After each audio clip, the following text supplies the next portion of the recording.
कालच्या भागामध्ये आपण पाहिलं होतं विठ्ठलपंत आणि रुक्मिणी यांच्या देहांत प्रायश्चित्तानंतर चारही मुलं आपल्याला एकमेकाला भावनिक आधार देत अतिशय उत्तम पद्धतीनं एकमेकाला समजावून घेत जीवन कंठायचा असा निश्चय करून अलंकापुरीमध्ये परतलेली होती. निवृत्तीनाथ हा वडील भाऊ होता, त्यामुळं वडिलांची जी कर्तव्ये ती सर्व कर्तव्य तो स्वतः पाडत होता. आज खांद्यावर झोळी घ्यायची आणि पुन्हा गावामध्ये जायचं, गावामधून माधुरी मागून आणायची आणि ती पुन्हा मुक्ताच्या स्वाधीन करायची. मुक्ता सोपान स्वयंपाक रांधायची. निवृत्ती आणि ज्ञानदेवांचं तत्वचिंतन चाललेलं असायचं. त्या तत्वचिंतनाच्याकडे या दोघांचंही बारकाईने लक्ष असायचं. दिवसेंदिवस चाललेले होते, एकामागून एक दिवस चाललेले होते. कारण काही दिवस गेल्याशिवाय, वेळ सरल्याशिवाय काही गोष्टी घडत नसतात. हा जो निसर्गाचा नियम आहे, त्या नियमाप्रमाणे जर आपण बघितलं किंवा त्याचा जर विचार केला तर सर्वसाधारणपणे निवृत्ती, ज्ञानदेव, सोपान, मुक्ता दुपारच्या वेळी भोजन झाल्यानंतर पुन्हा झोपडीमध्ये शांत बसायचे आणि त्या अवस्थेमध्ये असतानाच ते अनेक ग्रंथांचा दांडोळा हातामध्ये घ्यायचे, एकमेकाला चिंतन सांगायचे. आज मुक्ता सुद्धा तेवढ्याच तयारीची आध्यात्मिक दृष्टीने झालेली होती. वय कोवळं होतं, लहान होतं, सर्वांच्या पेक्षा धाकटी होती, परंतु सभोवती असणारं सर्व ज्ञान पवित्र होतं. त्या ज्ञानगंगेमध्ये वाहून जाणारी मुक्ता लहानपणी ज्ञानाच्या गोष्टी बोलत होती. तिचं वर्णन करताना सुद्धा असं वर्णन केलं, चित्काल स्वरूप असणारी ती मुक्ता खऱ्या अर्थानं भावांच्या पाठीमागे असणारी बहीण ही भावांच्या बरोबरच ज्ञानसंपन्न होत चाललेली होती. दिवसामागून दिवस चाललेले होते. वडील पण असणारा निवृत्तीनाथ माधुरीसाठी जात होता, पोरांना मागून आणत होता. आज ज्ञानदेवांच्या डोक्यात काय आलं कळलंच नाही. ते उठले आणि एका काठीला अडकलेली झोळी घेतली, खांद्याला लावली. दादा, आज आपण विश्रांती घ्या. ऊन खूपच झालेली आहेत. आपण एका चिंतनामध्ये थांबलो आणि माधुरीची वेळ निघून गेली. आपण विश्रांती घ्या. ज्ञानदेव निवृत्तीनाथाने फक्त स्मित केलं, ती शांतच झाली आणि ज्ञानदेवांनी ती झोळी घेऊन आजूबाजूच्या खेड्यामध्ये जाण्यापेक्षा अलंकापुरीमध्येच जावं, वेळ झालेला आहे असा विचार केला. झोपडीतून बाहेर पाय काढला, डोक्यावर असणाऱ्या सूर्याला नमस्कार केला आणि अलंकापुरीच्या दिशेनं झप झप झप झप पाय टाकत चालू लागले. कुठं जायचं, कोणाकडे जायचं आणि काय मागायचं हे बऱ्यापैकी विठ्ठलपंत आणि निवृत्तीनाथांच्याकडून ऐकलेलं होतं. परंतु अलंकापुरीमध्ये येत असताना आळी कोणती आहे, गल्ली कोणती आहे याचा विचार न करता मुक्ताईला वेळेवर आपण भिक्षा नेऊन द्यावी आणि ती स्वयंपाक रांधेल याच विचारामध्ये असणारे ज्ञानदेव, त्या ज्ञानदेवानी सहज प्रवेश केला आणि प्रवेश केल्यानंतर त्या चिरबंद वाड्याच्या चौकामध्ये ओम भवती भिक्षांदेही एकदा गजर केला. पुन्हा गजर झाला, ओम भवती भिक्षांदेही. महादेव शास्त्रींचा वाडा. आतून आवाज आला, हो हो. ताट भरलं. ताट भरून बाहेर आल्या आणि बाळा, तुझं नाव काय रे? सुशीलबाईंनी प्रश्न केला. मी ज्ञानदेव असं मला म्हणतात. अरे, तू विठ्ठलपंतांचा ना? होय मातोश्री, मी विठ्ठलपंतांचा. मातोश्री म्हटल्यानंतर त्यांच्या अंगावर अचानक सर्व दिशी काटा उभा राहिला. कारण हा शब्द बोलण्यासाठी त्यांची कूस उजाळली नव्हती. हा शब्द एका परक्या मुलानं आपल्या अपत्याप्रमाणे, आपल्या मुलाप्रमाणे उच्चारला. बरं झालं आलास, उणं वाढली. बाळ, वेळ झाला का रे? हो, वेळ झाला म्हणूनच मी आलो आणि पहिलंच आपल्या घरी आलो. कर झोळी ती इकडं. झोळीचं तोंड पसरलं आणि झोळीचं तोंड पसरल्यानंतर सुशीलाबाईंनी जी ताटामध्ये तांदूळ होते, ते तांदूळ ओतत असताना अचानक काही घडलं, काही कळलंच नाही. परंतु एवढ्यात ज्ञाना त्या चौकामध्ये एका कोपऱ्यात जाऊन आदळला. काय घडलं क्षणात काहीच कळलं नाही. मात्र काहीतरी घडलं एवढं सुशीलाबाईंना कळलेलं होतं. ताट रिकामं झालं, परंतु ते सगळे दाणे मातीमोल झाले, मातीत मिसळले. ज्ञाना एका बाजूला पडला होता. अरे अरे अरे कार्ट्या, विटाळ झाला, विटाळ झाला. महादेव शास्त्री समोर उभा राहून नुकतीच सिद्धेश्वराची पूजा अर्चा आटपून काही विद्वजनांना भेटून महादेव शास्त्री वाड्यात पाय टाकतात. एवढ्यात त्यांनी पाहिलं की पाठमोरी असणारी ही मूर्ती या संन्याशाच्या पोरांचीच असणार. तळपायाची आग मस्तकाला गेली. उंबऱ्याच्या बाहेर थांबायचं सोडून चौकामध्ये आला. वाड्याच्या चौकामध्ये कसं धारिष्ट केलं रे तू, वाड्याच्या चौकात येण्याचं? काका, आम्ही माणसं आहोत. आम्हाला शुद्धीपत्र मिळावं म्हणून आई बाबांनी आमच्या देहांत प्रायश्चित घेतलं. तुमच्या धर्म सोबे पुढे झालेला सगळा निर्णय मिळाला आणि तू त्यांनी घेतला सुद्धा. अरे हो हो हो, पुढच्याने बोलतो कसा? महादेव शास्त्री गरज. काका, मला आपल्याला ज्ञान देण्याचा काही अधिकार नाही. अरे तुझ्या तोंडून ज्ञानाचे शब्द कळतात तरी का तुला? कसे शोभतील तरी का? गप्प राहा. सहज अगदी महादेव शास्त्री बोलले. ज्ञानदेवानं पुन्हा नमस्कार केला. भूदेव, आपणास नमस्कार. क्षमस्व, माझं काही चुकलं का? नाही नाही, आमचं चुकलं. त्याच वेळा सांगितलं पाहिजे होतं की तुझ्या सहित तुझ्या मुलांनाही देहांत प्रायश्चित दे. आणि काय रे बाप तुझा कसला तुझा? ही कीड समाजामध्ये ठेवली त्यानं आणि तो निघून गेला. आधी पोरगंगेला ढकलावी आणि मग आपण उडी मारावी, कळलं नाही का त्याला?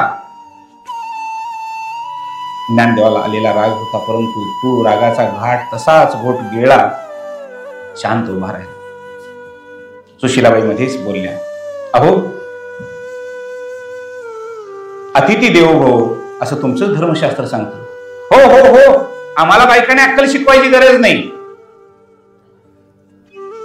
अहो, धर्मशास्त्राला जरी मान्य असलं किंवा नसलं तरी ही मुलं कोवळी आहेत आणि उन्हाच्या वेळी आलेली आहेत. दारात कोणीही असला तरी त्याची जात पात न बघता त्याला जे पाहिजे ते थोडं का असेना देणं हे आपलं कर्तव्य आहे. गृहस्थाश्रमी आपण आहोत. सुशीलाबाई शांत सांगत होत्या, पण पंडिताला याची भाषा कळण्यासारखं नव्हतं. तो बोलू लागला, काही नाही, चल रे चल, चालता हो. कोपऱ्यामध्ये ढकलल्या गेल्यामुळे दगडाच्या ओटीनं कपाळाजवळ खरचटलेलं होतं. तशी झोळी सावरत ज्ञानदेवाने क्षमस्व क्षमस्व क्षमस्व करत पाय बाहेर काढले. कोणाचं घर आहे, घरावर काही नाव नाही, परंतु जिथं जायचं तिथं ओम भवती भिक्षांदे. गणेश शास्त्रींच्या दारामध्ये आता आज जायचं नाही, पक्का निश्चय झाला. उमऱ्याच्या बाहेर उभा राहायचं आणि तिथूनच ओम भवती भिक्षांदे. आतून प्रतिसाद आला नाही तर पुन्हा ते घर बारायचं आणि पुढे जायचं. परंतु कोणाच्याही उमऱ्याच्या आत पाय टाकायचं नाही. ज्ञानदेवानं पक्का निश्चय केला. ओम भवती भिक्षांदे पुन्हा आरोळी गेली. हो हो आले. गडबडीनं ताट घेऊन गणेश शास्त्रींची पत्नी, बाळा, ज्ञाना का रे? होय मातोश्री, मी ज्ञानदेव. आई वडील तुझे गेले, कळलं, फार वाईट वाटलं. सॉरी, आमची बोलत होती, परंतु यांचं सुद्धा काही चालत नव्हतं. त्याने आणलेलं भिक्षेचं पात्र तसंच त्या झोळीमध्ये रिक्त केलं. ते पात्र घेऊन पाठीमागे गेल्या आणि ज्ञानदेव पुन्हा पुढच्या घरी. पुढे जात असताना जे घर मिळेल त्या ठिकाणी ओम भवती भिक्षांदे. पुन्हा 2 घरांच्या मध्ये भिक्षा मिळाली. आता अगदी शेवटचं एखादं घर मागावं आणि पुन्हा पाठीमागं जावं, कारण आज मुक्ता वाट बघत असेल, तिच्याकडे काहीच नाहीये. म्हणून आपल्याला तिकडे गेलं पाहिजे याच्यासाठी ती प्रयत्न करत होती.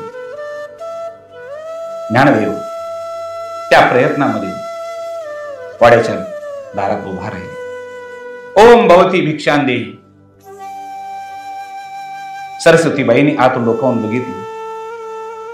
हो हो बाळा आले. काही भिक्षांना कोरांना जे वाढायचं होतं ते लगबगीनं भरायला सुरुवात होती. ते ताट घेऊन पुढे आले. बाळा आत यायचं असं ओसरीकडं. नाही मातोश्री, अतिथीनं भिक्षा मागताना उमऱ्याच्या बाहेरच थांबावं म्हणून मी थांबलो. अरे बाळा असं का? तुमच्यासारखी ज्ञानी मुलं नाहीत कुणाजवळ. त्याने ते ताट झोळीकडं थोडस वाकवलं. ताट वागतं वागतं तोपर्यंत ताटावर लाथ बसली. ते ताट आकाशाच्या दिशेनं गर गर गर गर गर फिरत गेलं आणि पक्ष्यांचा थवा जसा पडावा त्या पद्धतीनं दाणे खाली गल्लीमध्ये पसरले गेले. विसोबा चाटी नुसतेच आलेली होती. सिद्धेश्वराचं दर्शन घेऊन आलेली विसोबा चाटीने ज्ञानदेवाला धक्का दिला आणि असणारी झोळी सुद्धा फाडली. काय रे, भिक्षा मागायला माझ्याकडे येतो तू? मेला का नाही त्यावेळा तुम्ही? सुशीलाबाई आतून सांगत होते. अहो काय मुलांची चूक. संन्याशानंतर झालेली मुलं त्या वडिलांनी देहंत पायशीत घेतलं ना. काय मुलांनी केले?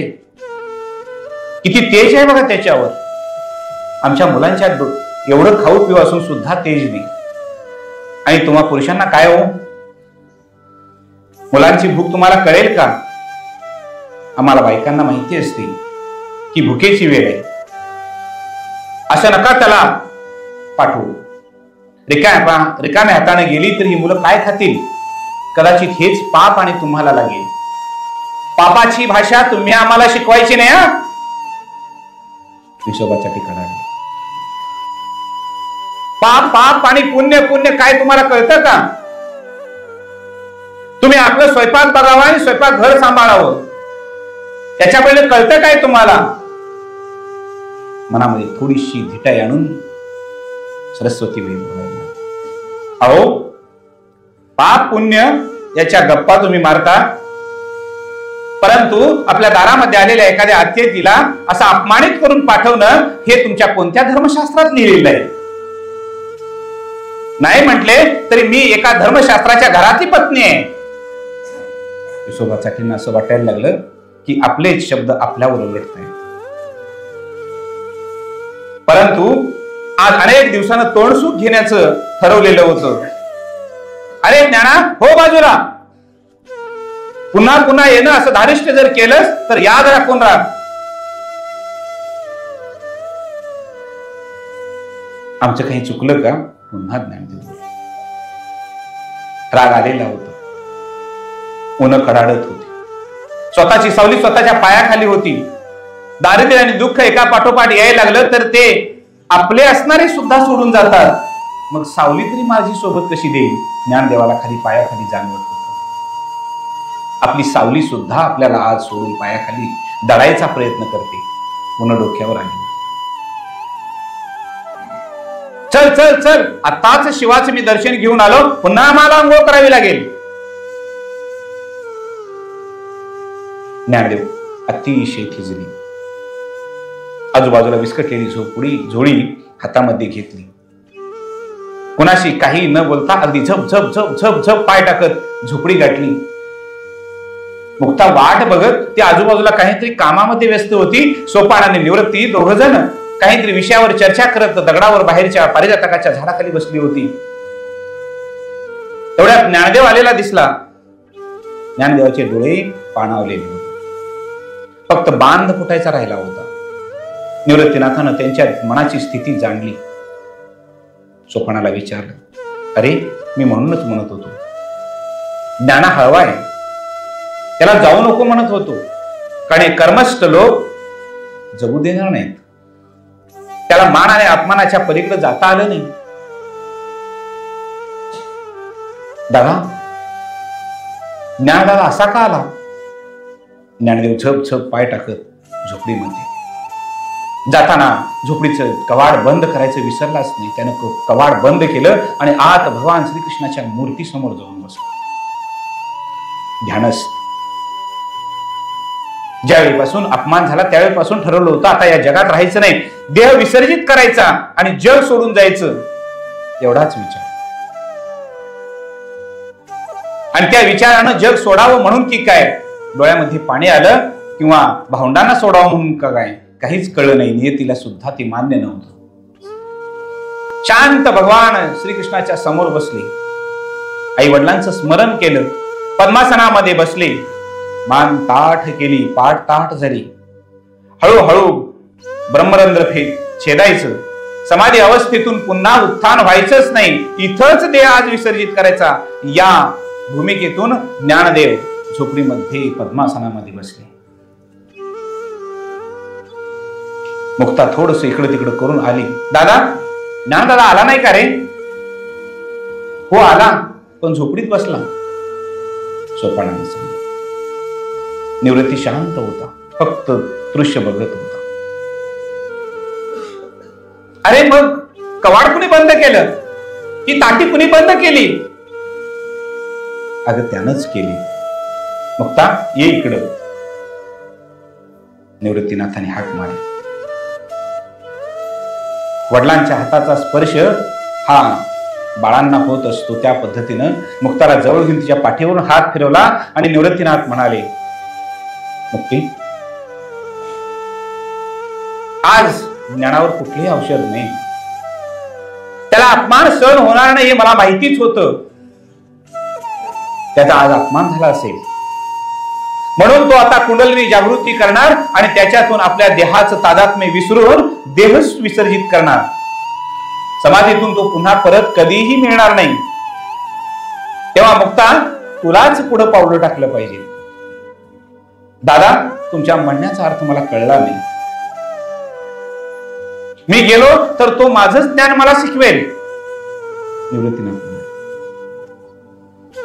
मुक्ता, आज तूच तुझ्यावरची जबाबदारी पूर्ण केली पाहिजे. आज बहीण म्हणून हाक मारायची नाही. आज एका अपमानानं खजील झालेल्या पुरुषाला तू जागे करायचंस. हो दादा, समजलं, मला तुमच्या म्हणण्याचा बोलण्याचा भावार्थ कळला. निवृत्तीनाथांच्या पायावर मस्तक ठेवलं आणि मुक्ता पाठवली झाली. आतून दिव्य प्रकाश येत होता. रेचक कुंभक ही स्थिती वर वर वर वर पार करत कुंडलिनी जागृती होत चाललेली होती. कंठापर्यंत कुंडलिनी आली आणि एवढ्यात बाहेरून आवाज आला, अरे तू स्वतःला ज्ञानी समजतोस ना? मग एखाद्या अपमानानं खचून जायचं? मुक्ता बोलत होती. सोपान आणि निवृत्तीनाथ ऐकत होती. योगाच्या सामर्थ्यामध्ये बसलेले ज्ञानदेव मात्र याच्या पलीकडे होते. आज भाषा ही कळत नव्हती, पण भाषेच्या पलीकडे जाऊन काहीतरी सांगणं गरजेचं होतं हे मुक्ताला समजलं. मुक्तानं बोलायला सुरुवात केली. योगी पावन मनाचा, साहे अपराध जनाचा. विश्व रागे झाले वणनी, संती व्हावी सुखी पाणी. तू स्वतःला ज्ञानी समजतोस ना? अरे जगाला जरी आग लागली तरी संतानं स्वतः पाणी होऊन यावर शिंपडावं आणि ती आग विझवावी. एवढं सामर्थ्य असावं आपल्यात. एक चिमुकली मुक्ता ज्ञानदेवांना उपदेश करत होती, सांगत होती, बोलत होती. संत तोची जाणा जगी, दया क्षमाजाची अंगी. लोभ अहंता नये मना, जगी विरक्त तोची जाणा. इह परलोकी सुखी, शुद्ध ज्ञान ज्याचे मुखी. मिथ्या कल्पना मागे सारा, ताटी उघडा ज्ञानेश्वरा. मुक्ताचा एक एक एक एक एक एक अभंग मुखातून निघत होता आणि ज्ञानदेवांची कुंडलिनी जागृत झालेली स्थित स्थित स्थित स्थित स्थित होत चाललेली होती. अभंग झाला. हे फक्त आपल्या भावाला नाही तर एका इहलोक सोडून जाणाऱ्या तत्वाला तिने घातलेली साध होती, हाक होती. आज तुमचं आमचं भाग्य आहे की हे अभंग ताटीच्या रूपामध्ये, ताटीचे अभंग म्हणून आपल्याला कळायचं. ज्ञानदेव उठले, मुक्तीला आलिंगन दिलं आणि मुक्तीचं दर्शन घेतलं. लहान असून सुद्धा दर्शन घेतलं. अगं मुक्ता, मला कळलंच नाही, आज तुझ्यामुळे मी सावध झालो. नाहीतर मीच माझा अपराधी झालो असतो, माझ्या गुरुरायांचं नाव मीच बुडवलं असतं. मुक्ते, तुझ्यामुळे मी सावध झालो. त्या चिमुकल्या मुक्ताईनं त्यावेळा जर ताटीचे अभंग किंवा उपदेश केला नसता तर ही माझ्या समोर ज्ञानेश्वरी आज दिसली नसती. ज्ञाना एका कुंडलीतून पुन्हा व्यवहारामध्ये आलेलं. निवृत्तीनाथांना नमस्कार केला. दादा माफ करा, पण घडला प्रसंग सगळा हो कळला मला. पण सगळे प्रकार कळण्यासाठी निवृत्तीनाथांच्या जवळ योगाचं सामर्थ्य फार मोठं होतं. फक्त तो योग ज्ञानी माणसं स्वतःसाठी वापरत नसतात. हो कळलं मला ज्ञाना, काही हरकत नाही. दादा तुमच्या चरणावर मस्तक ठेवून मी आज सांगतो, इथून पुढं ज्यावेळा काही कृत्य असेल तुमच्या परवानगी शिवाय कुठलंही कृत्य माझ्या हातून होणार नाही. हेच माझं वचन असेल. ज्ञानदेवांचं वचन थोड्या बंधू असणाऱ्या गुरुला मिळालं. आज ज्ञानदेव शांत झाला. अनेक वेळेला भुकेचे चटके सोसलेले होते. ब्रह्मगिरीच्या प्रदक्षिणा घालताना दिवस दिवस आणि रात्र रात्र अखंड न खाता पिता राहिलेली त्या मुलांना आता काहीच वाटत नव्हतं. भुकेची सुद्धा सवय झाली. मंडळी लक्षात घ्या, तपश्चर्या ही एवढ्यासाठी आयुष्यात करायची असते आणि ही ब्रह्मचर्य आश्रमामध्ये करायची असते. सकाळी आम्हाला नाश्ता लागतो, दुपारी जेवण लागतं, तिन्ही सांच्या वेळेला पुन्हा काहीतरी नाश्ता लागतं, रात्री पुन्हाच जेवण लागतं आणि तेही चवदार चमचमीत लागतं. काय अभ्यास व्हायचा आमचा. आज कॉलेजच्या मुलांच्याकडे बघितलं तर वडील म्हणतात आम्हाला पूर्वी आमच्या वेळेला नाश्ता मिळाला नाही, पोरांच्या नशिबानं आम्ही कमवतोय, त्याच्यामुळे त्यांना मिळालं तर काय हरकत आहे. पोरं सकाळच्या वेळा नाश्ता करतात, दुपारच्या वेळा जेवण करतात, तिन्ही सांच्या वेळा भेल खातात आणि रात्रीच्या वेळा धाब्यावर जेवायला जातात. काय सवय लावली आहे मी त्यांना. म्हणून किमान आमचे एक व्रत कायम करा, 15 दिवसातून एक करा. एकादशीचं व्रत एक करा. असा वारकरी नाही तर नसा तुम्ही वारकरी. त्याचं फळ काय मिळणार आहे याच्याकडे अजिबात लक्ष देऊ नका. पण तितिक्षा नावाची गोष्ट अंतःकरणामध्ये बाळगण्यासाठी आणि तितिक्षा कष्टा वाचून सहन करण्याची ताकद अंगात येण्यासाठी उपवासासारखं दुसरं साधन नाही. आमच्यात महिला मंडळी लक्षात घ्या की कुठलंही व्रत असो ते सगळं आम्ही महिला मंडळींच्याकडे देऊन टाकतो, कारण त्यांच्याकडे सगळ्यात मोठी असते ती तितिक्षा असते. म्हणून ती माऊली आपल्या वडिलांचं घर सोडून सासरमध्ये राहते. ही सगळ्यात मोठी तितिक्षा आहे. पण तिची आई ही शिकवत असते लहानपणापासून, बाळ आज श्रावण सोमवार आहे, उपवास करतेस का. ती म्हणते आई तुझा आहे, मग मी पण करते. आजची मम्मी करत नाही, आईचं नाव मी घेतोय, लक्षात घे. आई शिकवते हे सगळं. बाळ ऋषीपंचमी आहे, आजचा उपवास मी धरते. ती म्हणते हो मी पण धरते, कारण तुला भविष्यात काय करायचं आहे त्याची बीज ही आई स्वतःपासून आपल्या बाळाला, आपल्या मुलगीला लहानपणापासून पुढे पुढे शिकवत असते.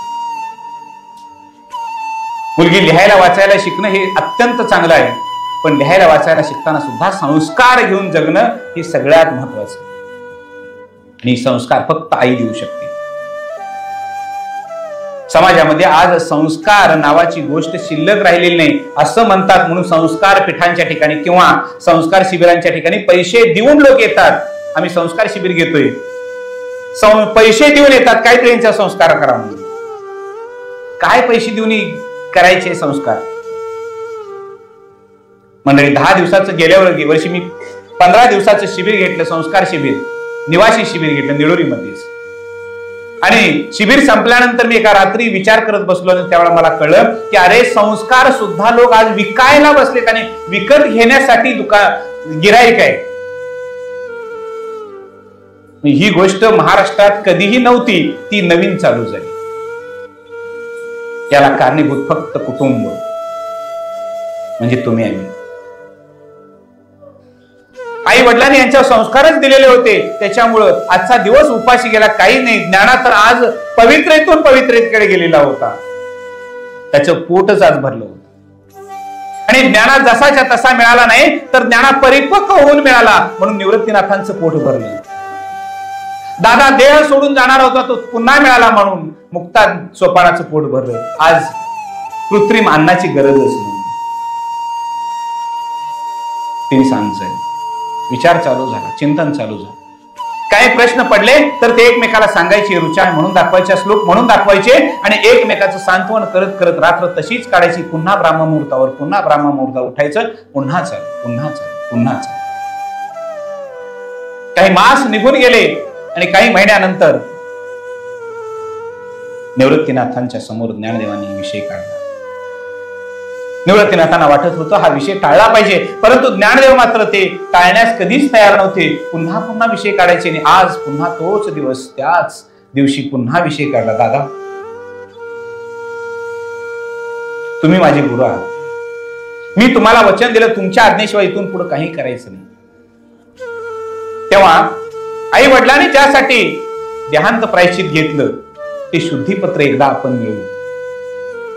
अरे ज्ञाना, ज्ञान हे स्वतः पवित्रच असतं. ज्ञानाला शुद्धीपत्राची गरज काय आहे? दादा, मी माझ्यासाठी नाही मागत, मी आपल्यासाठी सुद्धा मागत नाही. परंतु आई वडिलांनी ज्याच्यासाठी देहांत प्रायश्चित घेतलं त्यांचं ते देहांत प्रायश्चित फुकट जाऊ नये म्हणून पैठणकरांच्याकडे एकदा जाऊ असं मला वाटतं. त्यांच्या समोर आपण हकीकत मांडावी असं मला वाटतं. अरे ज्ञाना, हे कर्मठ मंडळी आहेत ना, हे धर्म मार्तंड आहेत ना, ते नाही जगू देणार. तो न्याय निवाडा सुद्धा आपल्या बाजूनच करणार. आजपर्यंतच्या सर्व शास्त्राचा धुंडाळा घेतल्यानंतर आपल्याही ध्यानात आलेलंच आहे, याच्यावर कुठेही प्रायश्चित्त नाही. नाही दादा, असं कसं? पण किमान आपली बाजू तरी आपण पैठणमध्ये मांडू. ज्ञाना हट्ट करत होता. हट्टाला पेटलेल्या ज्ञानानं निवृत्तीनाथांना पुन्हा सांगितलं, दादा तुमची परवानगी असेल तर. हो, विचार करू. निवृत्तीनाथांनी आलटून पालटून विचार केला. वडिलांच्या भूमिकेमध्ये असणाऱ्या विठ्ठलपंतांच्या भूमिकेमध्ये असणाऱ्या निवृत्तीला आज सगळ्यांचाच विचार करायची गरज होती. ठीक आहे, वचन दिलं, रात्र संपली. काही दिवस गेले, पुन्हा ज्ञानानं विषय काढला. दादा, कधी जायचं रे पैठणला? हो, जाऊच. अगं मुक्ता, तुला काय वाटतं? दादा, जिथं तुम्ही तिथं मी. सोपाना, तुला काय वाटतं? जिथं तुम्ही दोघं तिथं मी.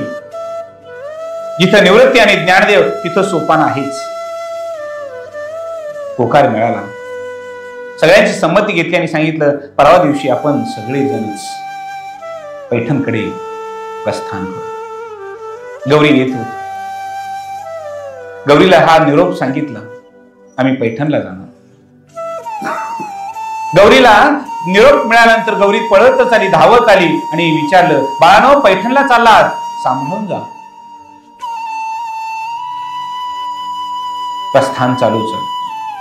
प्रस्थान चालू झाल्यानंतर झोपडीचं कवाड बंद केलं. मुक्ता पुढे आली. मुक्तानं पुन्हा एकदा त्या सर्व झोपडीचं न्याहाळ, तिचं दर्शन घेतलं. आई बाबांच्या स्मृती या झोपडीमध्ये, त्या स्मृती मनामध्ये घेऊन मुक्ता, ज्ञाना, सोपान आणि निवृत्तीनाथ पावलं पुढे टाकायला लागली. गौरी अगदी थोड्याच अंतरावर उभा होती. अगं गौरी मावशी, आम्ही जातो आणि लगेच येतो. हो हो. पण गौरीच्या डोळ्यातून अश्रू येत होते. अगं आम्ही शुद्धीपत्र मागायला चाललो. आई बाबांचं देहांत प्रायश्चित आम्ही फुकट जाऊ देणार नाही, त्याच्यासाठी आम्ही चाललो. ज्ञानदेव पुढे बोलत होते. गौरी म्हणाली, ज्ञाना, त्याच्याबद्दल नाही मला दुःख वाटत, पण मी लाडक्या कुत्र्यासारखी माणसं तुम्हाला जाताना कुठंतरी मारतील याची भीती मला वाटते. तुमच्या आई वडिलांना यानेच घालवलं आणि हेच तुमच्या मुळावर उठतील म्हणून मला भीती वाटते. मी तुमची वाट बघते. जर पैठणमध्ये काहीही झालं तर तुम्ही मरण पत्करायचं नाही, तुम्ही पुन्हा इथे यायचं, कारण मी तुमची वाट बघते. ठीक आहे, हे आमचं वचन आहे. ज्ञानदेवांनी एकमेकाचा हात हातामध्ये घेऊन अलंकापुरी सोडली, वेश ओलांडली. ठरलं गेलं. आधीचा प्रवासाचा सगळ्यात मोठा अनुभव होता नाशिक पर्यंतचा. त्यामुळे कधी उठावं, किती प्रवास करावा, सकाळच्या वेळा किती चालावं आणि सायंकाळच्या वेळा किती चालावं, याच्यासाठी सर्व काही योजना निवृत्तीनाथांनी आखलेली होती. मात्र आज ठरलं, मुक्ताला घेण्यासाठी त्यावेळेला आई होती, सोपानला घेण्यासाठी बाबा होती, आज कोणीच नाही. तेव्हा मुक्तीच्या चालीनं चालायचं. मुक्तीच्या चालीनं हळूहळू चालायला सुरुवात केली. दुपारची वेळ झाली की एखाद्या झाडाखाली बसायचं. तिन्ही सांजपर्यंत चालायचं. तिन्ही सांज झाली की एखादी धर्मशाळा बघायची, त्या ठिकाणी थांबायचं, पुन्हा भिक्षांना मागायचं. काही 4 घास पोटामध्ये ढकलायचे, एका कुशीवर झोपायचं. कुस अवघडली की उठायचं, पुन्हा रस्त्याला लागायचं, पुन्हा रस्त्याला लागायचं, पुन्हा रस्त्याला लागायचं. दिवसामागून दिवस असेच जात होते. हळूहळू हळूहळू गोदावरीचं ते विस्तीर्ण पात्र, त्या गोदावरीच्या विस्तीर्ण पात्रातून पाण्यातून हळूहळू वाट काढत चौघही एकमेकाला आधार देत अलीकडल्या काठावर येऊन पोहोचले. महादेवाचं विशाल मंदिर, देवाचं दर्शन घेतलं. तिथंच एका कोपऱ्यामध्ये बसली. कुणाकडे जायचं, काय जायचं, कसं जायचं, धर्मसभा कुठं आहे, काहीच कुणाला माहिती नव्हतं. परंतु कुणाला तरी काहीतरी विचारलं पाहिजे. ज्ञानदेव पुढे झाले, दादा आपण विचारू धर्मपीठ कुठं आहे. हो, माझाही विचार तोच आहे, पण थोडी मुक्ता दमली आहे, थोडं पाणी घे आणि मग आपण जाऊ. निवृत्तीनाथांनी शांत सांगितलं. पुन्हा सर्वजण उठले, अंघोळ केली, ओले कपडे डोक्यावर तसेच ठेवले आणि पुन्हा आत पैठण नगरीमध्ये प्रवेश केला. ज्याला महाराष्ट्राचं वैभव मानलं जातं, ज्याला महाराष्ट्राचं विद्यापीठ मानलं जातं, ज्या महाराष्ट्राला अखंड धर्मसभेपुढे मान झुकवावे लागतं असं नगर, चिरेबंद वाडे, एका रेषेमध्ये असणाऱ्या वाड्यांच्या गल्लीमध्ये प्रवेश केला. आजूबाजूला बघायला लागलं, कोणीच कुठं दिसत नव्हतं. दुपारची वेळ, ऊन तापलेली होती, त्याच्यामुळे बरेच जण वामकुक्षेमध्ये असतील आणि ऊन तापल्यामुळे यांनी सुद्धा ओली कपडे डोक्यावर घेतली आणि चारी भावंड त्या गल्लीतून हळूहळू हळूहळू जायला लागली. जाता जाता त्यांच्या लक्षात आलं, एका चिरेबंद वाड्यामध्ये एक आजी काहीतरी नीट करत आहे. आतापर्यंत एवढे वाडे बघितले, याच्यात कोणीच माणूस दिसला नाही, कोणाला विचारायचा प्रश्नच नव्हता. आता आजीबाई दिसतायत म्हटल्यानंतर तिथंच थांबले आणि निवृत्तीनाथांनी सांगितलं, बाळानो असे आत आहे. दादा आपण पायरीच्या बाहेर असलेलं नाही नाही, आपण काही तर भिक्षा मागायची नाही, आपण पत्ता विचारू आणि मग आपण पुढे जाऊ. हो दादा ठीक आहे. निवृत्तीनं आत उंबऱ्याच्या पाय टाकला, पाठोपाठ सर्वांनीच पाय टाकले आणि हळूहळू चौकामध्ये आले. चौकामध्ये तुरी वाळत घातल्या होत्या. सूर्याची वरून पडणारी किरण सरळ तुरीवर पडल्यामुळे मोत्याच्या दाण्याप्रमाणे तुऱ्या झकाकत होत्या आणि आजी मात्र किलकिल डोळं करून सुरकुतलेल्या चेहऱ्यानं काहीतरी सुपामध्ये पाकडायचं काम करत. कोण आलंय बाहेर? आजीने विचारलं. आम्ही आहोत. निवृत्तीनाथ पुढे. काय हवंय आपल्याला? कोमल स्वरानं आजी विचारत होते. काही नाही, पत्ता विचारत होतो आम्ही. निवृत्तीनाथांनी सांगितलं. कुणाचा पत्ता विचारताय बाळांनो? लहान दिसताय. हो, आम्ही आळंदीहून आलो. हो का? आजीचा आवाज वाढला. सुरकुतलेल्या चेहऱ्यानं आजी उभा राहिली, सूप बाजूला केलं आणि आज तशीच मान वळवत सांगायला लागली, अहो ऐकलं का, अहो ऐकलं का, ही बघा आळंदीची मुलं, ही बघा आळंदीची मुलं आलेत. बळवंत शास्त्री नुकतेच वामकुक्षी घेतले. आळंदी नाव ऐकल्याबरोबर बळवंत शास्त्री खट्ट दिशी जागे झाले आणि डोळे पुसत बाहेर आली. आजी उठून उभा. बळवंत शास्त्रीने बघितलं. अरे कुठून आलात? आळंदी. देवाच्या आळंदी का? हो, देवाच्या आळंदी. ब्राह्मण दिसता? हो, आम्ही ब्राह्मण आहोत, पण समाज मानत नाही. निवृत्तीने सांगितलं. वडिलांचं नाव काय? विठ्ठलपंत. कुठे आहेत ते? दिसत नाहीत. नाही, आई आणि बाबांनी देहांत प्रायश्चित घेतलं. बळवंत शास्त्री खट्ट दिशी खाली बसले. त्यांना उठवून असं झालं, अरे रे, एक विप्र, ज्ञानी विप्र जगात नाही. कारण ज्या वेळा देहांत प्रायश्चिताची गोष्ट चालू होती त्यावेळेला वकील म्हणून काम करणारे बळवंत शास्त्री होते. त्यांना हे न्याय निवाडा माहिती नव्हता. अरे रे, अरे रे, बाळांनो, फार वाईट झालं रे. बळवंत शास्त्रींची पत्नी त्या आजी बोलत होती, असे वर या, ओटीवर या. नाही, आम्ही आहोत इथंच बऱ्या. आम्हाला फक्त धर्मसभा या ठिकाणी जायचं. काही हरकत नाही, मी घेऊन जातो तुम्हाला. याज्ञवल्क्याने याबद्दल प्रायश्चित सांगितलं, परंतु त्याचा आता काहीच उपयोग होत नाही असं वाटतं. परंतु नाही नाही मुलांनो, तुम्ही काही काळजी करू नका, मी तुमच्या पाठीशी उभा राहणार. जग जरी तुमच्या विरोधात असलं तरी हा बळवंत शास्त्री तुमच्या पाठीमागे उभा असेल. सगळेच लोक काही वाईट नव्हते. आता एखादा तरी असा होता तो या मुलांच्या पाठीमागे या वर या, आपलंच घर समजा. कोठीवरून वर बसायला घोंगडं दिलं, बसली. आज मायेची ऊब मिळाली, त्यामुळे आज पोटामध्ये कावळे कावकाव करायला लागली. कारण आजपर्यंत दुःखाशिवाय दुसरं काहीच नव्हतं. ज्या वेळा प्रेम आणि माया मिळते त्याच वेळा भूक चालू होते.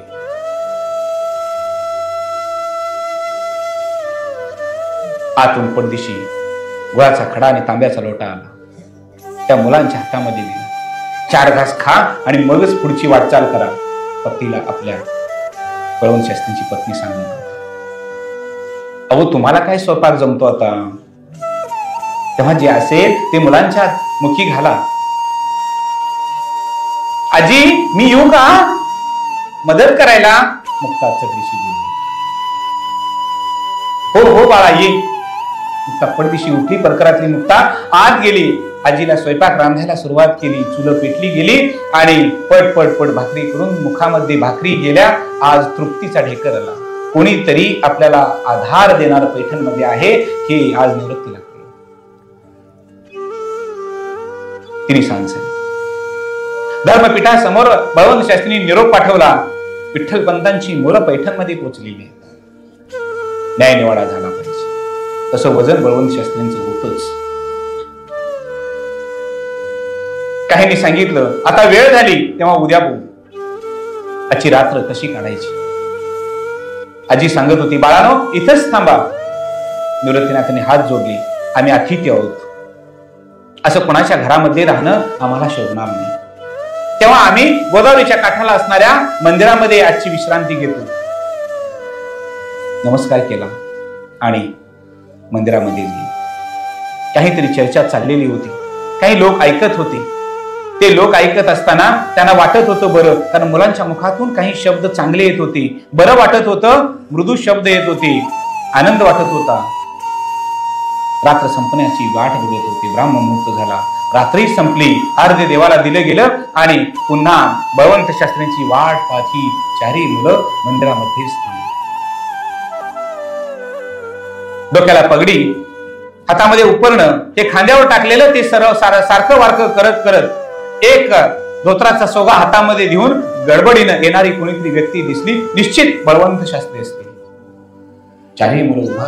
बळवंत शास्त्री जवळ आले आणि सांगितलं, बाळांनो चला धर्मपीठासमोर. सर्वजण धर्मपीठासमोर जायला. धर्मपीठासमोर अनेक खटले चालू होते. त्याच्यामुळे अगदी जिथं वाहना काढतात त्या ठिकाणी या मुलांची वर्णी लागली. त्या ठिकाणी ती मुलं कोणाच्याही न्यायाच्या आडवं येऊन आपला न्याय मागणं हे निवृत्ती ज्ञानदेव सोपान मुक्ताला मान्य नव्हतं. आपण वेळेनं असे नका, पण धर्मपीठासमोर आलो. 4ही मुले एका रांगेमध्ये उभा होती आणि बळवंत शास्त्री हातामध्ये कसल्या तरी कागदांचा धांडोळा घेऊन उभा होते. अनेक खटले पुढे चालू झाले. ते खटले संपत संपत संपत यांची वर्णी पुढे लागली. मधोमध मध्ये धर्मप्रमुख वर बसलेले होते. मोठीच्या मोठी भली पगडी, समोर दंड होता. दोन्ही बाजूला चौबदार उभा राहिलेले होते आणि त्यांच्याबरोबर सल्ला मसलत करायची ते आजच्या भाषेतली वकील आणि त्यांचे सल्लागार, हे सगळे दोन्हीकडल्या बाजूला उंचवट्यावरच बसलेले होते. 10-11 लोकांना सर्वांना बळवंत शास्त्री नमस्कार केला. अहो बळवंत शास्त्री, खाली का आपण, असे वर या. अहो वकिली सोडली म्हणजे मान कमी झाला नाही तुमचा, या वर या. त्यातल्या एकानं नाही, मी आहे इथंच ठीक आहे. प्रत्येकानं पायरीनं जगावं. बळवंत शास्त्री थोडीशी रागाने बोलले. हा तुमचं काय, रात्री निरोप मिळाला आम्हाला? हा तेच घेऊन आलो. विठ्ठल पंतांची सगळी हकीकत निवृत्तीनाथांनी सांगितली होती. ती रात्रभर बळवंत शास्त्रीने लिहून काढली होती आणि न्यायालयाच्या समोर दिलेली होती. ते लिहिताना त्यांना राग अनावर झालेला होता, कारण या सभेनं एका ज्ञानी माणसाला आयुष्यात उठवलेलं होतं. कदाचित काहीतरी संस्कार करून त्याला धर्मामध्ये घेता आला असतं. कदाचित धर्म सुद्धा त्यांना बाजूला करून कुठेतरी बाहेर थांबून विद्याभ्यास करता आला असता, परंतु देहांत प्रायश्चित्त द्यावं. रात्रभर बळवंत शास्त्रींची ते टाक चाललेला होता आणि पुन्हा पुन्हा ती गुंडाळी उघडून ते प्रत्येक जण शोधत होते. 10-11 लोकांच्या हातातून ती गुंडाळी मुख्य न्यायाधीशांच्या समोर गेली. त्याने पगडीचा गोंडा बाजूला केला आणि ते पत्र वाचायला सुरुवात केली. 1, 2, 3, 4, 5 अशी जवळजवळ 100 पानं झाली. हा मग हे वाचून आम्ही काय करू, तुमचं मत काय म्हणता? धर्मप्रमुख, माझं काही मत नाही. जे मला तोंडी सांगायचं होतं ते मी लिहून दिलेलं आहे आणि याच्यावर याज्ञवल्क्याने सुद्धा पूर्वी आपल्याला एक पुरावा दिलेला आहे. हा दिला असेल, परंतु तो संन्यासानंतर संसारासाठी नाही. एखादा भ्रष्ट विप्र झाला तर त्याला शुद्ध कसं करून घ्यायचं याच्यासाठी आहे तो.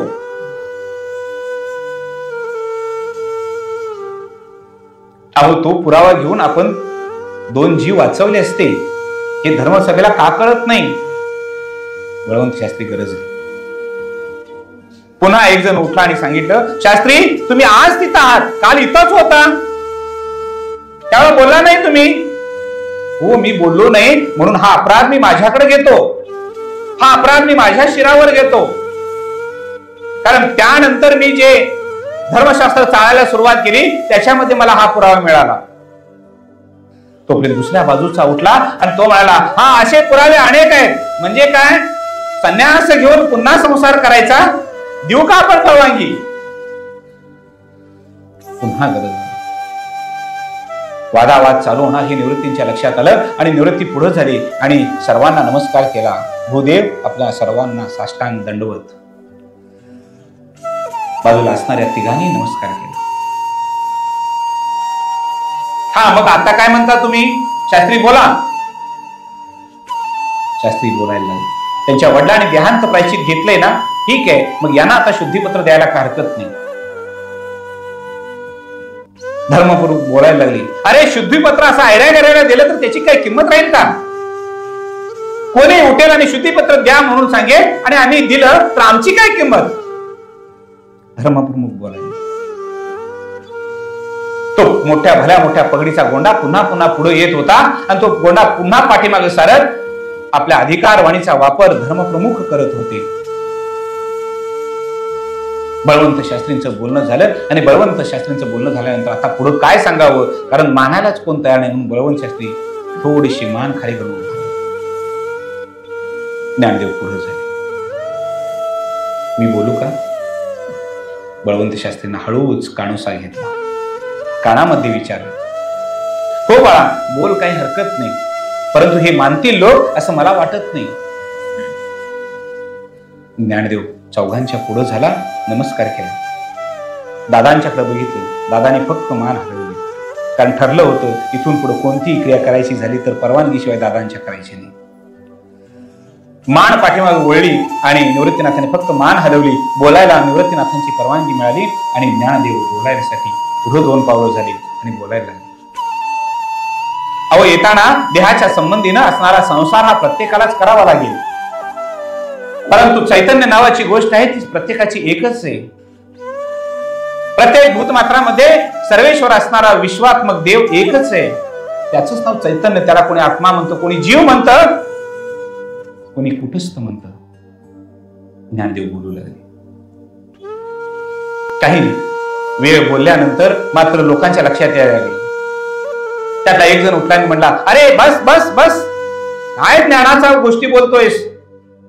कोणी शिकवलंय तुम्हाला? हे मला आमच्या बाबांनी शिकवलं, माझ्या गुरुरायांनी शिकवलं.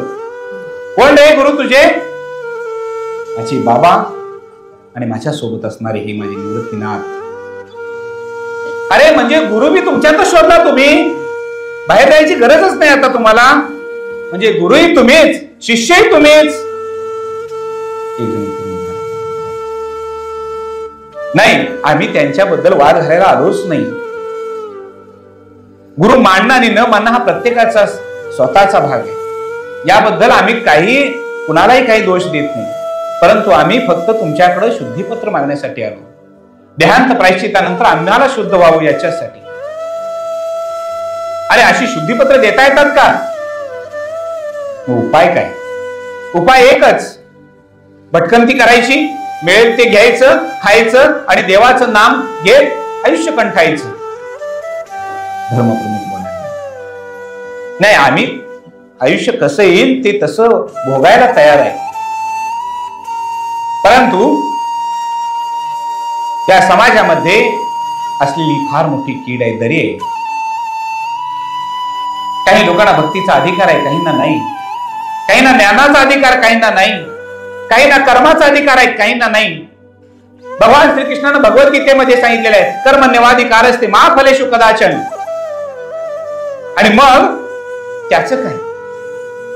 अरे फार ज्ञानाच्या गप्पा मारतोस. एक जण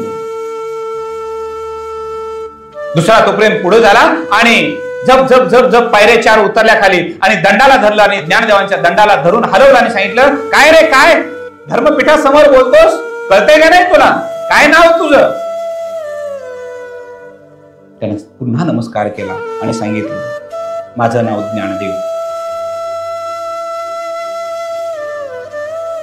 हो का? एवढ्यात न्यायपीठासमोर बसलेल्या अनेकांचं उंचवट्यावरून बाहेर लक्ष गेलं आणि त्या चिरेबंद वाड्याच्या समोरून एक पखाल घालून चाललेला रेडा पाहिला. हा, मगाशी तो बोलत होतास ना? ठीक आहे ठीक आहे, हे बोलवा रे त्या रेड्याला, बोलवा. दुपारच्या वेळेला पाणी घेऊन जाणाऱ्या पखालीतून रेड्याला आग घेतले गेले. हा, तू म्हणत होतास ना, कुठेच आत्मा जीव? हो, शरीरानं आपण सर्वजण भिन्न आहोत, पण आत्म्यानं आपण सर्व एकच आहोत. जीव ब्रह्म एक एव. उपनिषदातला सर्वात मोठा सिद्धांत ज्ञानदेवांच्या मुखातून गेला. हा, जीव ब्रह्म एक एव. ठीक आहे ठीक आहे तुझं तत्वज्ञान.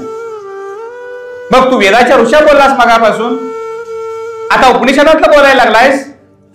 मग हा रेडाने तू एकच आहेस? तो रेडा आणि मी एकच आहे. त्याला 4 पाय, तुला कुठे आहेत? हा शरीर धर्म आहे. शरीराच्या धर्मानं त्याला 4 पाय आहेत, 2 शिंग आहेत. माझ्या शरीराच्या धर्मानं मला 2 पाय आहेत, 2 हात आहेत. मला वेगळं मस्तक दिलं, बुद्धी दिली आणि भजन करण्यासाठी हात दिले, तीर्थयात्रेसाठी पाय दिले. हा, बस बस बस. तुझं नाव ज्ञानदेव आणि त्याला म्हणतात ज्ञाना, हे फरक काहीच नाही. हो, नावातही फरक नाही. मग तुला येणाऱ्या रुचा येतात का त्याला?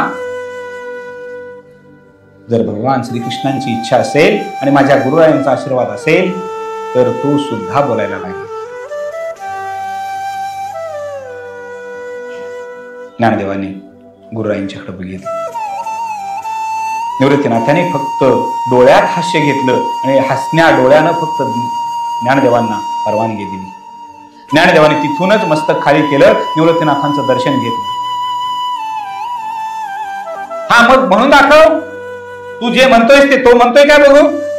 एक जण बोलला, काही हरकत नाही. गुरुरायांच्याकडे बघितलं आणि पुन्हा स्पष्ट सर्वांना दिसणारा नमस्कार केला. गुरुरायांनी फक्त हात वर केला. ज्ञानदेव तसाच पुढे झाला. रेड्याला त्याचं दर्शन घेतलं, रेड्याला नमस्कार केला. जीव ब्रह्म एक एव. हा तत्वज्ञानाचा सिद्धांत आज येणार आहोत.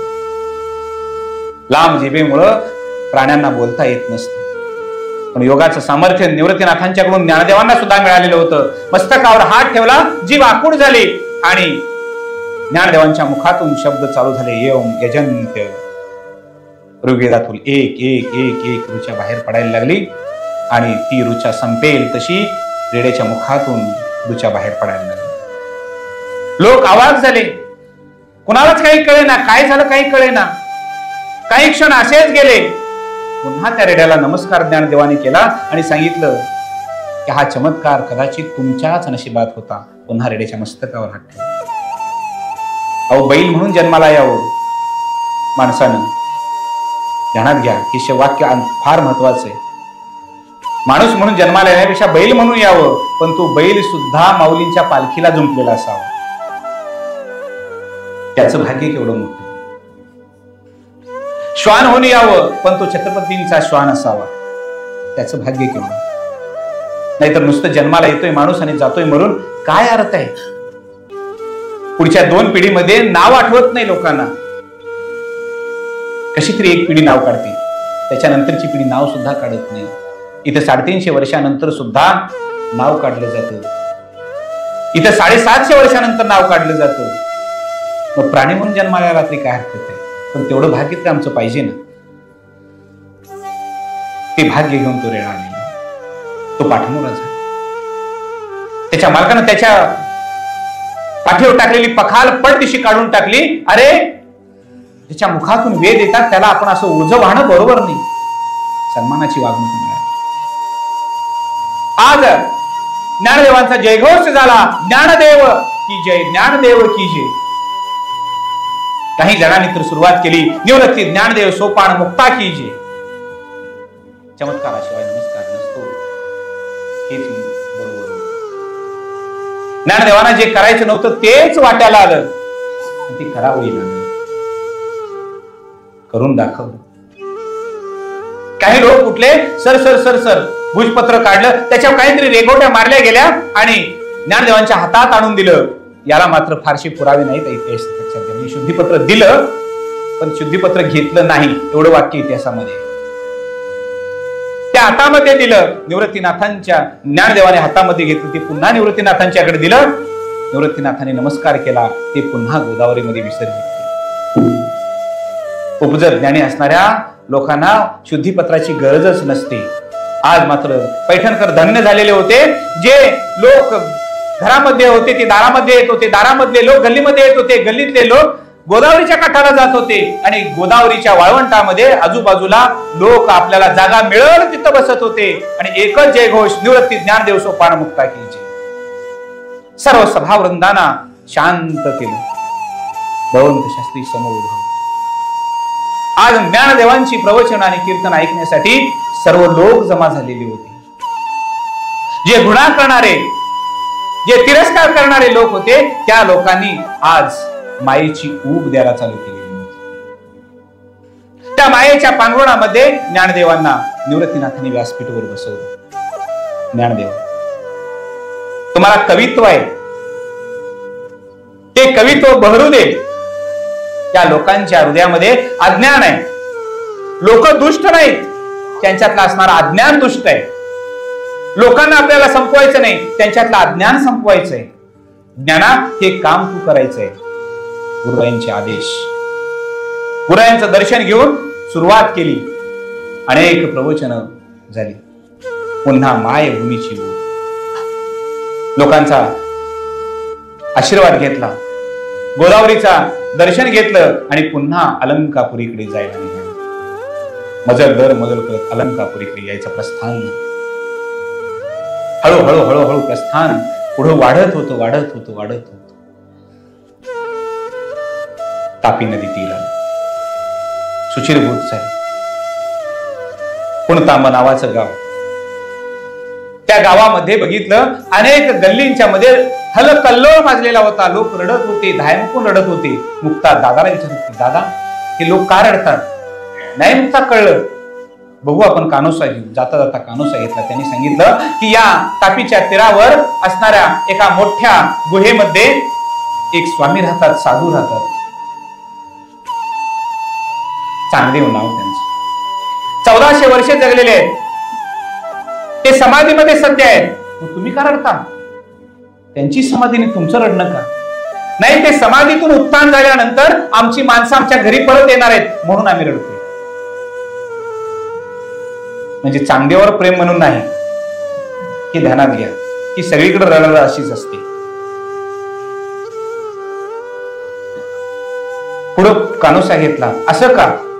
कोणीतरी सांगितलं. ते समाधीतून उत्थान झाले की त्यांच्या कमंडलूतील पाणी ते आमच्या लोकांच्या प्रेतांच्यावर टाकतात. ती प्रेत उभा राहतात आणि पुन्हा आमच्या घराकडे येतात. माणसं मेलेल्याचं दुःख नसतं, पण संसार चालवण्यासाठी नसतात याचं दुःख असतं. लोकांची तीच अवस्था झाली होती. अरे दादा, असा कसा रे योगी? जाऊया का आपण भेटायला? मुक्तानं हो जाऊया ना. निवृत्तीनाथाने होकार दिला. सर्वजणच गुहेकडे चालले. आत गुहेमध्ये बसलेली चांगली अनेक जटाबंधार केलेले त्यांचे शिष्य त्यांना आत जाऊ देत नव्हते. ठीक आहे, काही हरकत नाही मुक्ता, आपण पुन्हा कधीतरी येऊ, निवृत्तीनाथाने सांगितलं. पाठमोरे झाले तर डाव्या बाजूला बघितल्यानंतर लक्षात आलं प्रेतांचा खच पडलाय. लोक त्यांच्या शेजारी बसून रडतायत. व्याकुळता जाणवली आणि मुक्ताने विचारलं, हीच का रे ती प्रेत? होय मुक्ती, हीच ती प्रेत. कदाचित संजीवनी नावाचं अस्त्र मुक्ताईला ठाऊक असेल. हो का? मग इतके दिवस थांबायचं याने? इतके दिवस सरडायचं? हो, त्यांची ती अज्ञानातील श्रद्धा आहे. अरे बाबांनी आपल्याला सांगितलं होतं की इथला व्यवहार संपल्यानंतर हा देह विसर्जित करावा. ज्ञानदेव बोलू लागला, होय ज्ञाना, म्हणूनच तुझ्याकडे कवित्व आलंय आणि तेच धर्म कार्य म्हणून तुला करायचंय. ज्ञानदेवांना निवृत्तीने सांगितलं. मुक्ता पुढे गेली. काहींच्या नाकाला हात लावून बघितला, श्वासोश्वास चालू नव्हता. अरे दादा, खरंच ही मेलेले आहेत, खरंच दादा मेलेले आहेत. मुक्ती काय? बाहेर ये. मुक्ताला बाहेर गेली. नाही दादा, थोडा वेळ मला द्या. निवृत्तीनाथांच्याकडे बघितलं, नमस्कार केला आणि सांगितलं, मला कोणीतरी लोटावर पाणी आणून देतं का? पाणी? कुणाला तरी वाटलं ह्या चिमुकलीला तहान लागली असेल, हिच्या ओंजळीमध्ये कोणीतरी पाणी आणून घालावं अशी इच्छा झाली. एकमेकाकडे बघत होते, परंतु प्रत्येक जण रडत होते आणि रडता रडता कोणीतरी एक पाण्याचा लोटा आणला आणि मुक्ताच्या हातामध्ये ओतायला लागले. नका नका, मला पिण्यासाठी नाही. माझे बंधू, माझे गुरु राय माझ्या सोबत असताना मला ताण लागत नाही. तुमची तहान भागवायची मला. मुक्ताने सांगितलं. पाण्याचा लोटा तसा घेतला, पाणी हातामध्ये घेतलं, पट पट पट पट पट त्या प्रेतांच्या शिंपडायला चालू केलं. जशी पुढे जाईल तशी प्रेत उठून बसायला लागली, नमस्कार करायला लागली. लोक हसायला लागले. पुन्हा जय घोष झाला. निवृत्ती ज्ञानदेव सोपान मुक्ता की जय, निवृत्ती ज्ञानदेव सोपान मुक्ता की जय. पुन्हा जय घोष, पुन्हा जय घोष. सगळेच अलंकापुरीच्या दिशेने प्रवेश करते झाले. आज अलंकापुरीमध्ये प्रवेश झाला.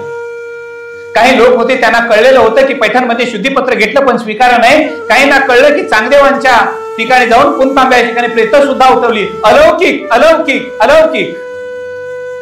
काही लोक यांना बघण्यासाठी अलंकापुरीमध्ये जमा झाली होती, झोपडीच्या दिशेने चाललेली होती.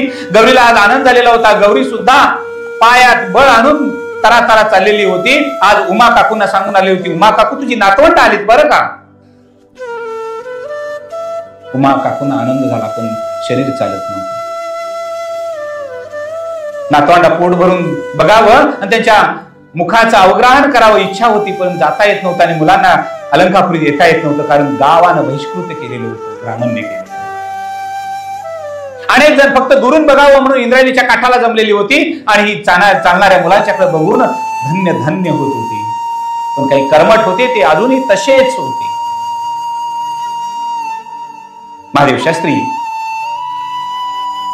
गणेश शास्त्रीच्या घरी, अहो ऐकलं का? हो ऐकलं. ती मुलंच दिव्य आहेत. मी आधीच सांगत होतो तुम्हाला. कसले दिव्य आणि कसलं काय? तुमच्याशी बोलण्यात काय अर्थच नाही. महादेव शास्त्री बोलले. पुन्हा गेले विसोबा चाटींच्याकडे. त्याला संस्कृत मध्ये एक छान श्लोक आहे, समान व्यसन सुसख्यम. एका प्रवृत्तीची माणसं, समान व्यसनाची माणसं ही लवकर एकत्र येतात. ध्यानात घ्या. विसोबा चाटींच्याकडे गेला आणि महादेव शास्त्री बोलायला लागले, अहो विसोबा, अहो विसोबा, ऐकलं का? काय हो, उसरचं कानावर आलं परंतु कळलं नाही. ती संन्याशाची पोरं भानामती करतात म्हणा, भानामती. अहो तिथं काय रेड्याच्या मुखातनं बोलवलं काय म्हणे, तिथं प्रेत उठवली. म्हणजे विठ्ठल पंत देहांत प्रायश्चित उगाच घेणारा नव्हता, त्यानं त्यांना भानामती शिकवले आणि मग देहांत प्रायश्चित घेतलं. महादेव शास्त्री विसोबाचा किन्ना बोलवतो. सरस्वतीबाई सुद्धा सोबत होत्या आणि सुशीलाबाई सुद्धा तिथं आलेल्या होत्या. आणि त्यांनी सांगितलं, अहो या मुलांच्या बद्दल काय बोलता तुम्ही? त्या मुलाने तपश्चर्या करून ज्ञान मिळवले आणि तुमची मुलं तपश्चर्या करत सुद्धा नाही. हा फरक आहे. दोघांनाही राग आला. चला चला तुम्ही दोघी इथनं चालत्या वा, आम्ही कुठे इथं थांबायला आलोय? आम्ही आमचं काम करायला चाललोय धुणं धुवण्यासाठी.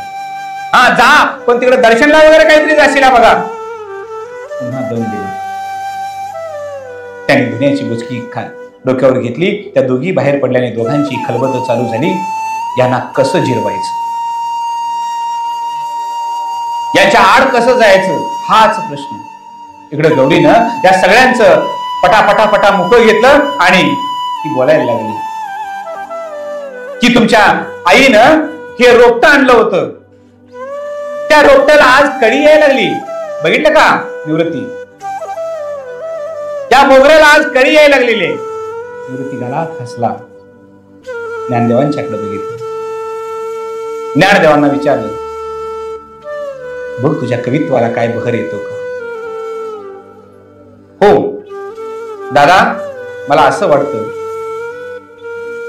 की या मोगऱ्याकडे बघावं, आईचं स्मरण करावं, वडिलांचं स्मरण करावं.